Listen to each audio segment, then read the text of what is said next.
শুভ সন্ধ্যা বন্ধুরা, আশা করছি তোমরা সকলেই খুব ভালো আছো ও সুস্থ আছো। সকলকে একটি নতুন মিনি ব্লগে অনেক অনেক স্বাগত জানাই। সন্ধ্যাবেলা হলেই তো কিছু খেতে ইচ্ছা করে, এটা আমার মতন আর কি সকলেরই ইচ্ছা করে।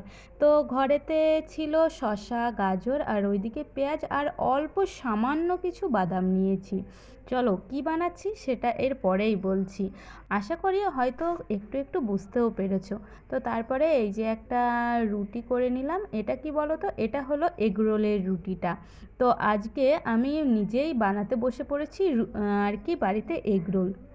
তো বাজারের তুলনায় বাড়িতে এগরোল করলে তার টেস্ট দ্বিগুণ হয়, এটা আশা করি সকলেই তোমরা জানো। তো এই যে তারপরে রুটিগুলোকে সেঁকে ডিমটাকে ভেজে সুন্দরভাবে স্যালাড দিয়ে আমি ঝটপট বাড়িতেই এইভাবে বানিয়ে ফেললাম এগরোল। বিশ্বাস করো, বাজারের তুলনায় কোনো অংশেই কমা হয়নি, অথচ বাজারে হয়তো এরকম টেস্ট পেতাম না।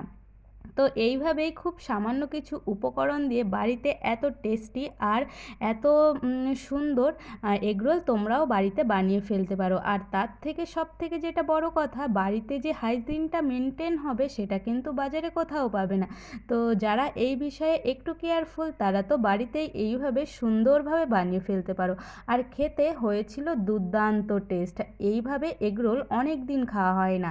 আমাদের আশেপাশে যে এগরোলগুলো আছে সেগুলো আসলে এতটা ভালো হয় না। আমি দুটো জায়গার এগরোলের নাম করব, একটা হলো আমাদের বাড়ির পাশে এক বাজারের এগরোল সেটা, আর কলেজ ফিরতে আমরা একটা জায়গাতে এগরোল খেতাম সেটা। ঠিক সেরকমই টেস্টটা আজকের এগরোলে আমি পেয়েছিলাম। তো এই যে বানানো হয়েছে, এতক্ষণ তো সকলকে দেখালাম, এবার এই যে খেয়েও নিচ্ছি। তো এত ভালো লেগেছিল এগরোলটা যে সেটা আর কি বলবো।